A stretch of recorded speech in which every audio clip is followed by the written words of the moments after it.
मेरा नाम जरीना है। मैं 12 साल की थी तभी मेरी शादी एक 25 साल के आदमी से करवा दी गई। मैं उस वक्त बेहोश थी। बेहोशी की हालत में ही मेरी ससुराल आई ही थी। मुझे होश आया तो मेरे करीब वही आदमी था जो मेरे बदन को छू रहा था। मैं डर गई। मैंने कहा, अंकल मुझे छोड़ दो, लेकिन उस इंसान ने मेरी एक ना सुनी। मैं दर्द से चिल्ला रही थी। जब मैं पलट कर देखी तो बिस्तर को देखते ही फिर से बेहोश हो गई। मैं राजस्थान की रहने वाली हूँ। मैं बहुत ही ज्यादा गरीब फैमिली से हूँ। मेरी कहानी अब शुरू होती है मेरे छोटे से गांव से।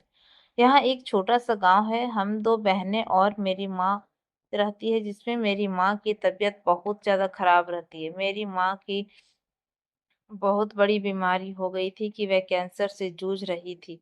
उस वक्त मेरी उम्र 10 साल की थी जब मुझे पता चला कि हमारी माँ को कैंसर हो गया और उसका ऑपरेशन जल्दी से जल्दी करना है, नहीं तो माँ के बचने की कम ही चांस है। मेरे पापा के पास पैसे नहीं थे कि हम बहुत गरीब थे। हम घर के खाने पीने के भी लाले पड़ते थे। पास के खेतों से सब्जियां चुरा कर हमें काम चलाना पड़ता था। हम लोग कहते हैं कि हे भगवान, क्या हम पर आप तरस नहीं खाएंगे? क्या हमारा पूरा लाइफ ऐसा ही बीतेगा? एक दिन माँ की तबीयत इतनी खराब हो गई कि हम लोग अपनी माँ को लेकर दिल्ली के ऑल इंडिया मेडिकल आ गए। वहाँ के डॉक्टर ने कुछ दवाइयाँ दी जिससे कि माँ को थोड़ा आराम मिला। ऐसा कोई जगह नहीं थी जहाँ हम अपनी माँ को लेकर नहीं गए थे। रिश्तेदारों ने तो अपना मुंह मोड़ ही लिया था। किसी ने भी हमारी कोई मदद नहीं की। पापा घर के बाहर ही समोसे और गोलगप्पे का ठेला लगाते थे और बेचते थे। उसमें से जो भी पैसे आते थे उसे ही हमारा घर का गुजारा चलता था। हम अपनी माँ को दिल्ली से घर ले आ गए थे।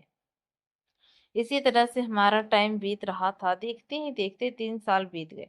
मैं 14 साल की हो गई थी और एक दिन पड़ोस वाले आंटी मेरे घर आई माँ से मिलने। आंटी ने पापा से कहा, पास के ही गांव में एक रिश्ता आया है दर्शना के लिए। मेरे पापा तो खुश हो गए। माँ भी बेचारी सोचने लगी, चलो मरने से पहले मेरी एक बेटी की शादी तो हो जाएगी। मैं भी बहुत खुश थी। पापा थोड़ा सा टेंशन में आ गए थे शादी के लिए। हमारे पास पैसे तो नहीं थे, लेकिन किसी तरह पापा ने पैसे की जुगाड़ किया। हम रिश्तों के लिए तैयार थे। लेकिन पापा ने कहा, लड़का क्या करता है? आंटी ने कहा, उसकी फिक्र आप मत कीजिए भाई साहब। लड़का बहुत ही अच्छा काम करता है, विदेश में स्टोर मैनेजर है और लड़के के पापा का अपना दुकान है। पापा ने कहा, ठीक है। आंटी ने कहा, अच्छा, लड़के वालों को मैं कल ही बुला लेती हूँ। वे लोग आकर बिहार के लिए दर्शना को देख लेंगे। पापा कहने लगे, जैसा वह लोग चाहेंगे वैसा ही होगा।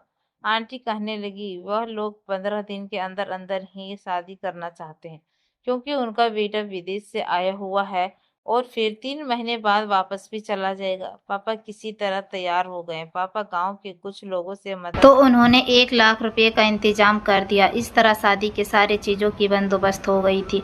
मैं भी खुश थी कि आज बारात आने वाली है मेरी दीदी की, आज ही शादी हो जाएगी। मैं यह सोचकर बहुत खुश थी। जब बारात दरवाजे पर आई तो मैं दूल्हे को देखने चली गई, लेकिन यह क्या, यहाँ तो सिर्फ दीदी की शादी थी और दूल्हा मुझे घूरे जा रहा था। मैं अपनी बाजी के पास गई और बोली, दर्शना दीदी, आपके 2 दूल्हे हैं। मैंने देखा बारात में बाजी। दीदी कहने लगी, अरे पगली, क्या हो गया, दूल्हा एक ही होता है। मैंने कहा, नहीं दीदी, मैं सच कह रही हूँ।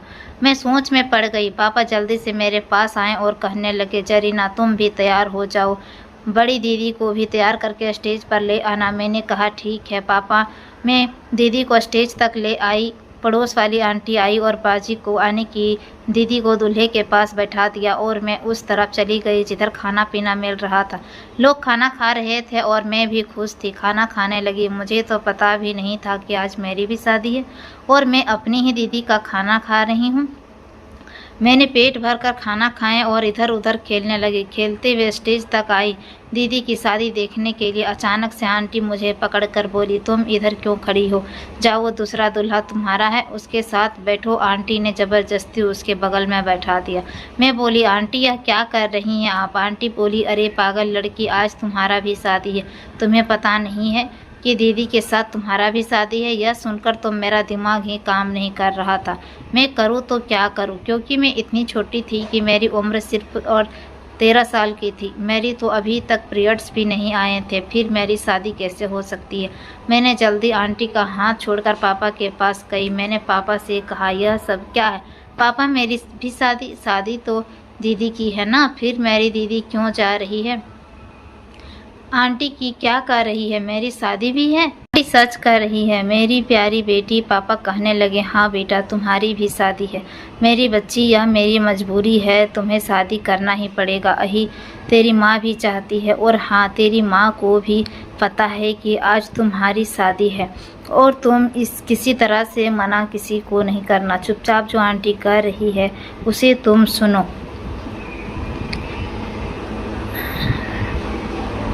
आज तुम्हारे और बड़ी दीदी दोनों की शादी है। बेटी, मुझे माफ़ कर दे, और मेरे लिए और मेरी माँ के लिए यह शादी कर लो। मैं अपने पापा की आंखों में आंसू नहीं देख सकती थी। पापा की आंखों में आंसू देखकर मैंने कह दिया, ठीक है पापा, मैं शादी करने के लिए तैयार हूँ। मैं चुपचाप जाकर दूल्हे के बगल में बैठ गई। माँ की तबीयत शादी वाले दिन बहुत ज़्यादा ख़राब हो गई थी। माँ को जल्दी अस्पताल में एडमिट करवाना पड़ा था। माँ को अटैक आया था। वह मेरे बारे में इतना सोच रही थी कि सीधा उनके दिल पर असर पड़ा। मैं तो अभी तक गुड़िया से ही खेलती थी। मैं पढ़ने में भी ज़्यादा ध्यान नहीं देती थी, गुड़ियों से खेलते रही, और आज मेरी शादी है। मेरी दीदी की उम्र 16 साल की थी। आज मेरी ज़िंदगी का हर कुछ यहाँ पर ख़त्म हो चुका था। हमारी शादी हो चुकी थी। हम दोनों बहनों को विदा कर दिया गया था। मैं अपने ससुराल गई। मैं कैसे आई, किसके साथ आई, मुझे कुछ भी होश नहीं था, क्योंकि शादी होने के बाद विदाई के समय रास्ते में ही बेहोश हो चुकी थी। बेहोशी की हालत में पूरे 6 घंटे सफ़र करने के बाद होश आया। मैंने आँख खोली तो सामने मेरी बहन थी। मुझे इतना ज़्यादा टेंशन नहीं हुई कि चलो कोई तो बात, दीदी मेरे साथ है। ससुराल में मेरे सास ससुर और मेरे पति और मेरी बहन और जीजा थे। दीदी ने घर की सारी जिम्मेदारी उठा ली थी। मैं तो यूं ही खेलती रहती थी। मेरा पति अजीब नज़रों से मुझे देखता था। मैं उसके देखने से ही डर जाती थी और डर कर दीदी के पास चली जाती थी। खैर, जो भी था, देखते ही देखते 5 से 6 महीने बीत गया था और मेरी मासिक धर्म भी आ गई थी। देखते ही देखते हफ्ता बीत गया और मासिक धर्म खत्म हो गया। जिस दिन मासिक धर्म खत्म हुआ उसी रात मुझे एक कमरे में दुल्हन की तरह सजा कर बैठा दिया गया था।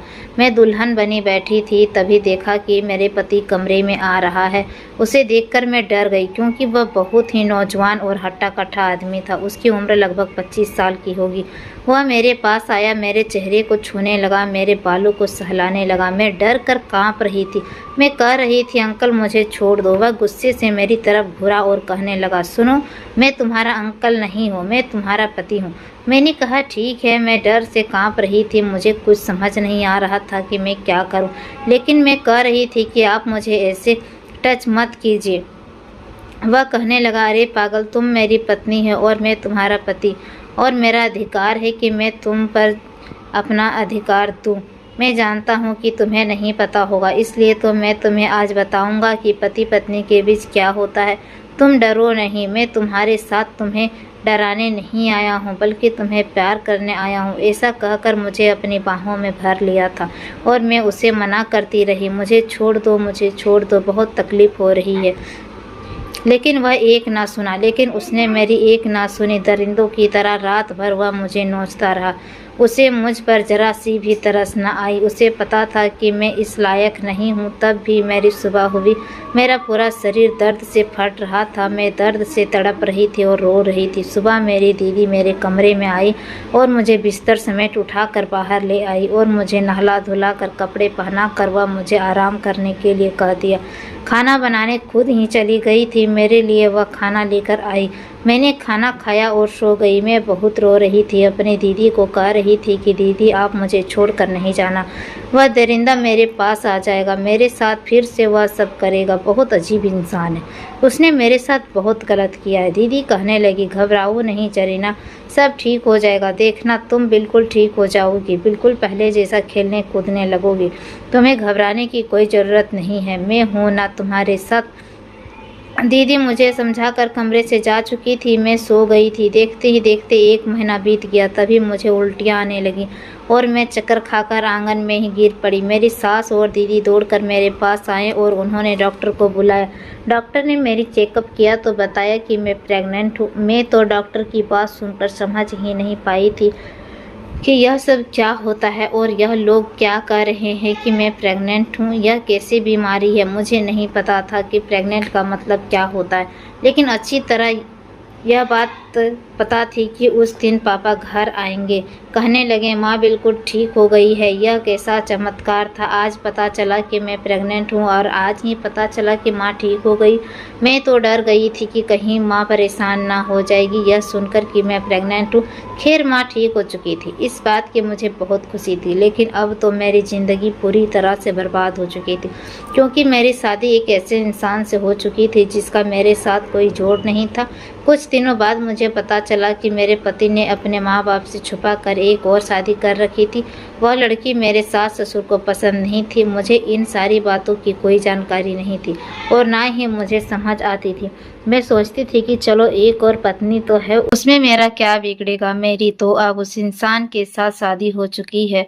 अब तो यह मेरा पति है। इस तरह से टाइम बीत रहा था। धीरे धीरे 5 महीने बीत गए और देखते ही देखते इन 5 महीनों के अंदर मेरा पेट फूलने लगा था। मैं डर गई थी कि मैं अपनी सास के पास गई और कहने लगी कि माँ जी मेरा पेट क्यों बाहर को आ रहा है, मेरे पेट में ऐसा क्या हुआ है। मेरी सास ने मुझे कहा कुछ नहीं बेटा, ऐसा होता है, तुम जाकर आराम करो, सब ठीक हो जाएगा। मैं अपनी दीदी के पास गई। मेरी दीदी भी इतना नहीं जानती थी, लेकिन उन्होंने कहा कि देखो जरीना, तुम प्रेग्नेंट हो, इसका मतलब होता है कि तुम्हारे अंदर एक नन्ही सी जान पल रही है।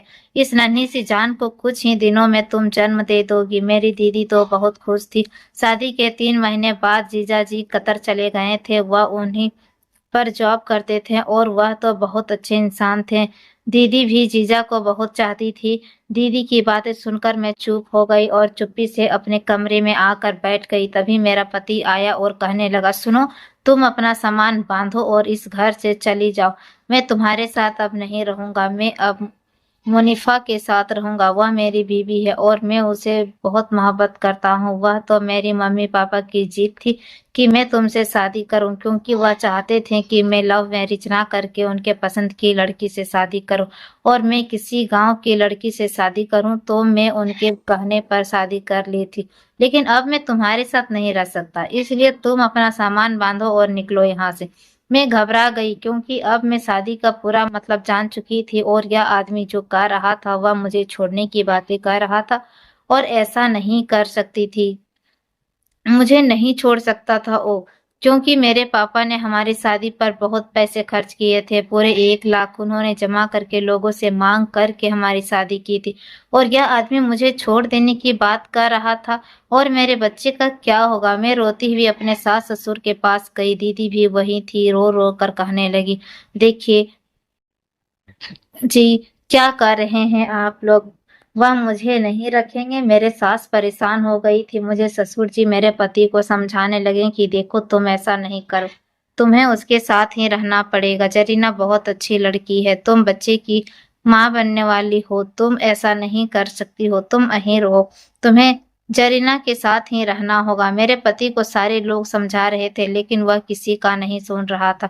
यह सब देखकर मेरे अंदर अजीब सी बेचैनी होने लगी थी। मैं अचानक से सीरियस हो गई। मेरे पति मुझे हॉस्पिटल लेकर चले गए। मैं कम से कम 4-5 हॉस्पिटलों से ट्रांसफर होकर इस अस्पताल में जा रही थी, क्योंकि डॉक्टर कह रहे थे कि बच्चे या माँ दोनों में से कोई एक ही बच सकता है। मेरे पति ने कहा बच्चे को बचाइए, माँ का क्या है, वह कुछ भी हो जाए, हमें उससे मतलब नहीं है। उसकी डिलीवरी करवाना बहुत मुश्किल था। डॉक्टर कह रहे थे कि रिस्क इसमें बहुत ज्यादा है। मेरा हस्बैंड कहने लगा कि आप हमारे खानदान के चिराग को बचाइए। मेरे पति ने पेपर पर साइन कर दिया, लेकिन यह मेरी खुशनसीबी समझो या मेरी बदनसीबी कि मेरा बच्चा भी बच गया और मैं भी बच गई। मेरे माँ बाप दोनों अस्पताल आए और मेरे पति ने मुझे मेरे माँ बाप के साथ मुझे भेज दिया। जब मेरा बच्चा 3 महीने का हुआ तो मेरा पति आया और मेरे बच्चे को मुझसे छीन कर ले गया। मेरा पति कहने लगा कि जरीना, मैं तुम्हारे साथ नहीं रहूंगा, मैं अपने पहले पत्नी के साथ रहूंगा और अपने बच्चे को उसी के गोद में डाल दूंगा। मेरे पति 3 महीने का बच्चा को मुझसे छीन कर ले गया। पापा जब घर आए तो मैंने अपने पापा को रो रो कर सभी बातें बता दी। मेरे पापा मुझे समझाने लगे कि देखो जरीना, तुम परेशान ना हो, तुम्हारे ससुराल वाले पढ़े लिखे हैं, वे लोग अच्छे लोग हैं, हो सकता है कि वह लोग नाराज हों तुमसे इसलिए ऐसा कर रहा हो। तुम वापस ससुराल चली जाओ, वहां पर जाकर सबको मनाओ, तुम्हारे ससुराल वाले जरूर मान जाएंगे। पापा ने मुझे मेरे ससुराल पहुंचा दिया। दरवाजे से ही पापा वापस आ गए। बेटी, अपने बाप की इज्जत को बचाना, अपना परिवार बचाना तुम्हारा काम है। इन मामलों में मैं नहीं बोल सकता। तुम देखो अपने घर को लूटने से बचा सकती हो। मैंने कहा ठीक है पापा, इतनी छोटी सी उम्र में मुझे इतनी सारी मुश्किलों का सामना करना पड़ रहा था। मैं इतने कम उम्र में 14 साल की उम्र में ही माँ बन गई थी। मैं बदकिस्मती से बच भी गई। मैं अपने बच्चे के लिए यहाँ रहने के लिए मजबूर थी। माँ बनना किसे कहते हैं यह मुझे आज एहसास हो रहा था। मुझे मेरे बच्चे के साथ रहना था। मैं ससुराल पहुंची तो सीधे अपने कमरे में अपने बच्चे के पास गई। मैंने अपने बच्चे को गोद में उठा लिया, सीने से लगा लिया। उस वक्त मेरा पति मेरे कमरे में ही था। उन्होंने दरवाजा बंद कर दिया, बच्चे को खींचकर बेड पे रख दिया। उन्होंने मुझ पर हाथ उठाया और बेल्ट निकाल कर मेरे बदन पर बेल्ट मार मार कर उसने मेरे प्राइवेट पार्ट पर भी इतना मारा कि मैं तड़प उठी। बाहर मेरे सास ससुर दरवाजा खोलने को कह रहे थे। मेरी बहन भी चिल्ला रही थी, रो रही थी, मेरे पति से हाथ जोड़ रही थी कि प्लीज मुझे इस घर से मत निकालो, मैं अपने बच्चे के साथ ही रह लूंगी, मैं आपकी दूसरी पत्नी को भी बर्दाश्त कर लूंगी, मुझे इस घर में थोड़ी सी जगह दे दो। लेकिन वह जल्लाद नहीं माना, मुझे घसीटता हुआ घर से बाहर निकाल दिया। मैं रोती हुई घर से बाहर निकल आई। जब मैंने अपनी किस्मत को कोस रही थी, मैंने खुद को मारने की कोशिश की। मैंने सोच लिया था कि आज मैं अपनी जिंदगी खत्म कर लूंगी, लेकिन बदकिस्मती से मैं मर भी नहीं पाई। मेरी बहन को भी मुझ पर जुल्म बर्दाश्त न हुआ, वह भी घर को छोड़कर चली आई। मैं थाने गई लेकिन मेरी किसी ने ना सुनी। मैंने पुलिस वाले से रिक्वेस्ट किया था लेकिन उसने कोई जवाब नहीं दिया था। उसने कहा देखो केस मत करो क्योंकि तुम लोग गरीब हो, मुकदमा नहीं चला पाओगे, मुकदमा में बहुत सारे पैसे खर्च होते हैं और वे लोग पैसे देकर जीत जाएंगे। इसलिए ऐसा करो कि तुम मुझसे बात कर लिया करो। कि यह सुनकर मेरे रोंगटे खड़े हो गए। मैंने कहा ठीक है साहब, आपको जो कहना था आप कह दिए, मुझे क्या करना है अब आपको बताने की जरूरत नहीं है। मुझे उस इंसान के साथ अब नहीं रहना, लेकिन आपसे रिक्वेस्ट है कि मेरे बच्चे को मुझे दिलवा दो। और वह पुलिस कहने लगा बच्चा तुम्हें नहीं मिल सकता, वह बच्चा तुम्हारे पति को ही दिया जाएगा क्योंकि उसका पालन पोषण वह अच्छे से कर सकता है। तुम अभी 15 से 16 साल की बच्ची हो और बच्चा तुम्हें अभी नहीं मिल सकता है। जब तुम 18 साल की होगी। मैं पुलिस वालों के साथ हाथ जोड़ने लगी। मैं बोली साहब कुछ भी करो लेकिन मुझे मेरा बच्चा दिलवा दो। बच्चा तुम्हें मिले, बस 1 ही लाख का इंतजाम करो तुम। मैंने 1 लाख का इंतजाम कर लिया और वकील और पुलिस को दे दिया, लेकिन मेरी बदकिस्मती यहाँ भी देखो रंग ले आई। मैं कैसे हार गई और बच्चा मेरे पति को मिल गया। मैं अपने पति के सामने हाथ जोड़कर खड़ी थी कि बच्चा मुझे दे दीजिए। उसके पैर पड़ गई, उससे भीख मांगने लगी। मैंने उससे कहा कि मुझे मेरा बच्चा दे दो प्लीज, मैं बिन बच्चे के नहीं रह पाऊंगी। उस इंसान को उस मासूम बच्चे पर भी जरा सा भी तरस नहीं आया और सीना चौड़ा करके कहने लगा देखो माँ का इंतजाम तो मैंने कर लिया है। देखो मेरी पहली पत्नी प्रेग्नेंट नहीं हो सकती थी, इसलिए बच्चा दुनिया में आने से पहले ही अल्लाह को प्यार हो गया था और मैं यह दूसरा बच्चा किसी कीमत पर तुम्हें नहीं दूंगा क्योंकि मेरी पहली पत्नी अब कभी माँ नहीं बन सकती है। इसलिए मैं किस केस जीत गया हूँ। तुम्हें क्या लगता है कि कोर्ट ने मुझे यूं ही बच्चा दे दिया? बच्चे के पास माँ भी है और बाप भी। तुम्हें ज्यादा बच्चे की फिक्र करने की जरूरत नहीं है। वकील का कहना था कि बच्चा आपको नहीं मिल सकता क्योंकि आपकी उम्र 18 साल नहीं हुई है, आप बच्चे की जिम्मेदारी को नहीं उठा सकते हैं। मैं बेहोश होकर जमीन पर गिर पड़ी। मम्मी पापा ने मुझे किसी तरह संभाला और मुझे घर लेकर आए। मुझे होश आया तो मैं सिर्फ अपने बच्चे को ढूंढ रही थी। मुझे बहुत रोना आ रहा था। मैं दीवारों में सर पटक रही थी, अपने आप को मारने की कोशिश कर रही थी। इस तरह से करते करते काफी दिन बीत गया। पापा ने मुझे रिश्तेदारों के घर भेज दिया। मैं अपने मौसी के घर गई तो यहाँ मौसी के घर 4 साल तक रही। मौसी का एक बेटा जरगम था। जरगम मुझे बहुत अच्छा लगता था, वह पढ़ा लिखा था, मेरी सारी हकीकत उसे पता थी। मैंने उनसे बीते हुए कल के बारे में सब कुछ बताया। जरगम हर समय मुझे हंसाने की कोशिश करता था, वह मुझे बहुत खुश रखना चाहता था, वह बहुत अच्छा लड़का था। उसने मेरी आगे की पढ़ाई भी कंप्लीट करवाई। मैं यहाँ बहुत खुश थी, पापा से बात करती रहती थी, पापा को बताई थी कि मैं यहाँ पर बिल्कुल ठीक हूँ। मैं भी पापा से कह देती कि माँ परेशान ना हो, दीदी को कहो कि वह जीजा को मना ले और जीजा जी के साथ ही बाहर विदेश चली जाए। मेरे जियाजी कतर में काम करते थे, जीजा जी की कोई गलती नहीं थी, वह उन जाहिलों के साथ नहीं रहते थे। मेरे कहने पर दीदी ने जीजा के साथ रहने का फैसला कर लिया। जीजा जी बाजी को विदेश कतर ले गए, वह अपनी जिंदगी में खुश रहने लगे। मुझे भी बहुत खुशी हुई क्योंकि मेरी वजह से बाजी वह घर छोड़कर आ गई थी। दीदी ने कहा कि मैं उस घर में नहीं रह सकती। जीजी तैयार हो गई और उन्होंने दीदी को कतर में ही बुला लिया और अब मेरे मम्मी पापा भी अच्छे से रह रहे थे। मैं उनसे बात करती रहती थी। इधर जरगम और मेरी मौसी पूरी कोशिश करते थे कि मैं अपनी पुरानी यादों को भुला जाऊं, मेरे साथ जो भी हुआ है वह सब भूल जाऊं। लेकिन मैं कैसे भूल सकती थी वह सारी बातें जो हमारे हालात को मेरे साथ बीते थे, जो जख्म आज भी मेरे बदन में मौजूद थे। एक दिन मैं रो रही थी, तभी जरगन मेरे पास आया और कहने लगा, जरीना तुम बुरा ना मानो तो मैं एक बात बोलूं। मैंने जरगन से कहा, हाँ बोलो, क्या कहना चाहते हो। जरगन कहने लगा कि तुम्हें अगर दोबारा शादी करने का मौका मिले तो तुम क्या करोगी। मैंने कहा, बिल्कुल नहीं, मुझे नफरत है शादी के नाम से। मैंने अपनी जिंदगी में कामयाबी हासिल करना चाहती हूँ, मैं अपने पैरों पर खड़ा होना चाहती हूँ। दीदी ने कहा, ठीक है जरीना, तुम अच्छी बात है कि अगर तुम अच्छा लड़का मिल जाए तो क्या तुम शादी करना नहीं चाहोगे। मैंने कहा, बिल्कुल नहीं। अच्छा तो वह लोग भी थे, पढ़े लिखे थे, लेकिन क्या हुआ बाद में जब हकीकत सामने आई तो मेरे साथ क्या हुआ। इतनी छोटी सी उम्र में मैं बहुत कुछ देखा है, मुझे शादी के नाम पर डर लगता है। जरकन कहने लगा, जरीना तुम क्यों डरती हो, मैं हूं ना तुम्हारे साथ। देखो तुम बुरा ना मानो तो क्या तुम मुझसे शादी कर सकती हो। जरगन की ऐसी बातों से मैंने रोंगटे खड़े हो गए थे। यह कैसे हो सकता है। जरगन मेरे बारे में हर कोई जानता था और इतना कुछ जानते हुए भी जरगन मुझसे शादी कैसे कर सकता था। जरगन एक बहुत अच्छा लड़का था, उसे तो कोई भी लड़की मिल सकती थी और इतना अच्छा नौकरी करता था, फिर वह मुझ जैसी लड़की से शादी करने के लिए तैयार कैसे हो सकता है। जरगन कहने लगा कि देखो जरीना, मैं माँ से बात करूंगा, तुम एक बार हाँ तो कह दो, तुम्हारी जिंदगी में जो भी दुख है वह मैं सारे खत्म कर दूंगा। मैं तुमसे वादा करता हूँ, मैं तुम्हारी जिंदगी के सारे जख्म को मैं मिटा दूंगा अपनी मोहब्बत से। और सच कहो तो जब से तुम आई हो ना मेरी जिंदगी में, तुमसे मोहब्बत करने लगा हूँ। तुम्हारे इस मासूम चेहरे से तुम्हें पता है कि तुम बहुत अच्छी लड़की हो। मेरी माँ को भी इस बात से कोई एतराज नहीं होगा, मैं माँ को मना लूंगी। मैंने जरगन से कहा, नहीं ऐसा नहीं हो सकता, मैं तुमसे शादी नहीं कर सकती, कभी नहीं। मौसी कभी नहीं मानेगी। और इस रिश्ते के लिए जरगन कहने लगा, अगर मान गई तो तुम्हें कोई एतराज तो नहीं होगा। मैंने कहा, मैं सोच कर बताऊंगी। जरगन मैं अभी भी उन सारी बातों को भूल नहीं पाई हूँ।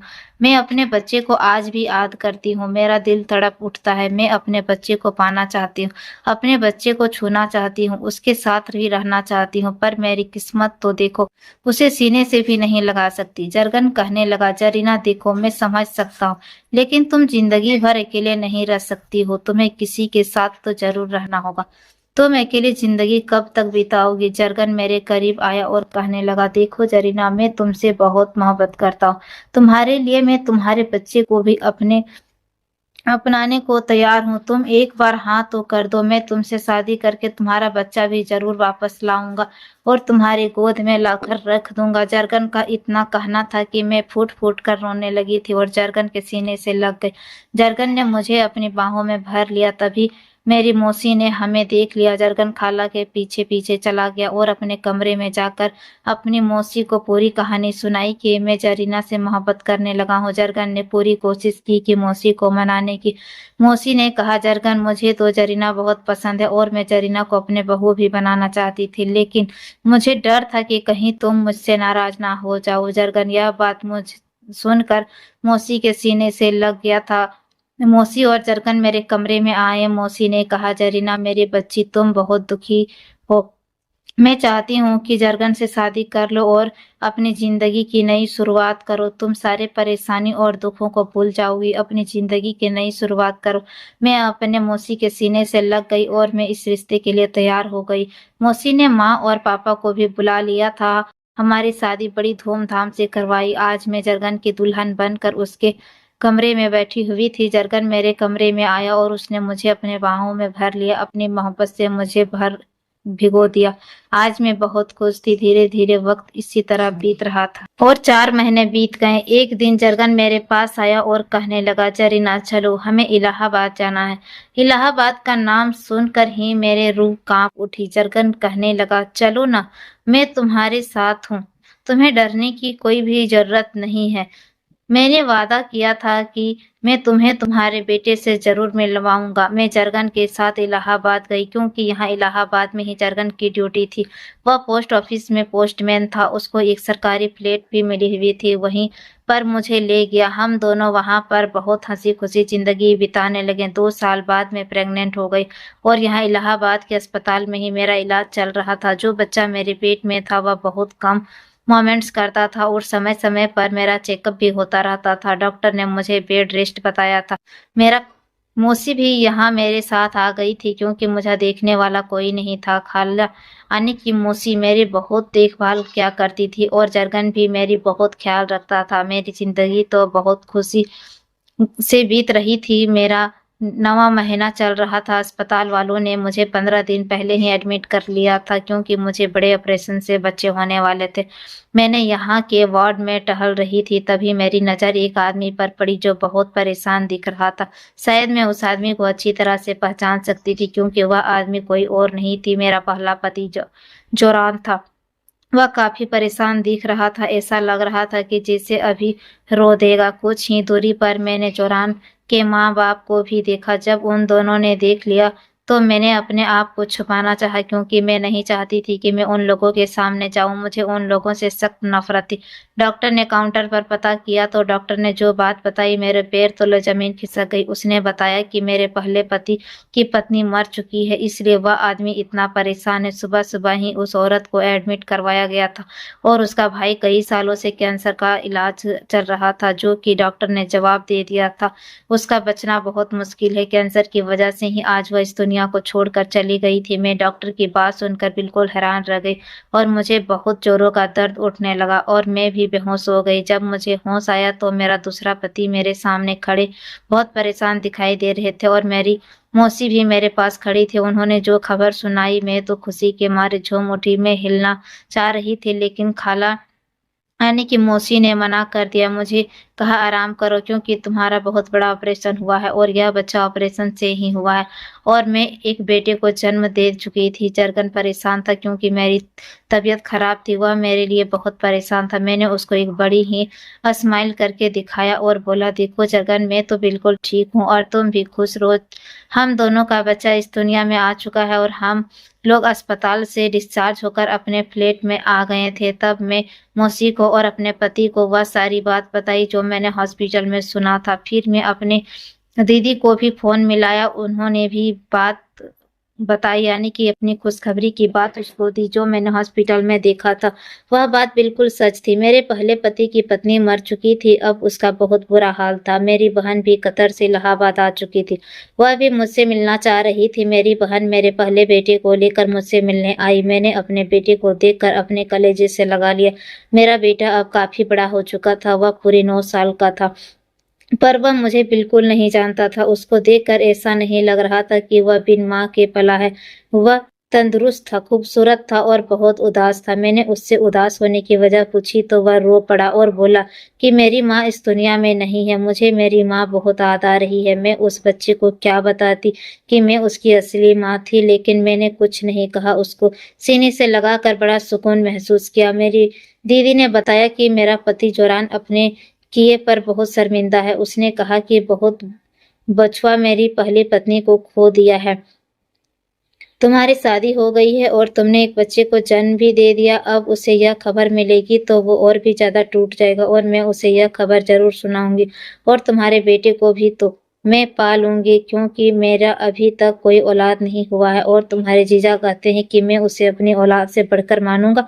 मैंने भी अपने ममता को समझा लिया और सुकून महसूस किया कि कोई बात नहीं, मेरा बेटा मेरी बहन के गोद में ही रहेगा। मैंने तो अपनी सौतन को कोई बचवा नहीं दी थी। शायद मेरी आह ने जोरान को सजा देना चाहिए क्योंकि वह अपनी पहली पत्नी की वजह से ही मुझको ठुकराया था। अगर उसको इतना ही अपनी पहले पत्नी से प्यार था तो उसने मुझसे शादी क्यों किया था? अपने घर से भाग जाता, अपने माँ बाप से मना कर देता, लेकिन उसने मुझसे मासूम छीन ली थी। उस छोटी सी उम्र में बर्दाश्त करके रख लिया था मैंने उसे, सजा अल्लाह ने दे दिया उसे। बाजी यानी कि दीदी मुझसे और मेरे बच्चे से मिलकर अपने घर चली गई। जब उसने यह खबर सुनाई तो सच में जोरान बिल्कुल पागल सा हो गया था। उसने एक कमरे में अपने आप को कैद कर लिया। नहीं वह खाना खाता था, ना ही किसी से बात करता था। उसके माँ बाप भी उसके लिए बहुत परेशान थे। जोरान का कहना था कि मैं एक बार जरूर जरीना से माफी मांगूंगा, शायद जरीना मुझे माफ कर दे, चाहे तो अपने बेटे को ले जाए। लेकिन मैंने अपने बेटे को अब अपनी बहन को सौंप दिया क्योंकि वह बेऔलाद है और मैं अपने पहले पति से कभी सामना नहीं करना चाहती थी। मैं उसकी शक्ल भी नहीं देखना चाहती थी। मैंने बाजी से साफ साफ कह दिया था कि मैं उस नीच आदमी से कभी नहीं मिलना चाहती हूँ, चाहे वह मर भी जाए, मुझे कोई फर्क नहीं पड़ता। आप लोग मुझे कमेंट में जरूर बताइएगा कि आपको पहले पति से मिलना चाहिए था या नहीं। मुझे क्या मैं अपने बेटे को अपनी बहन को सौंप कर अच्छा किया या गलत, मुझे कमेंट में ज़रूर राय दीजिएगा। मैं उम्मीद करती हूँ कि आपको ये मेरा स्टोरी पसंद आया होगा। तो प्लीज़ अगर आप हमारे चैनल पे नए हैं तो चैनल को सब्सक्राइब कर इसे अपने दोस्तों के साथ शेयर ज़रूर कीजिएगा। हम आपसे फिर मिलेंगे एक नई दिलचस्प कहानी के साथ। तब तक के लिए टेक केयर।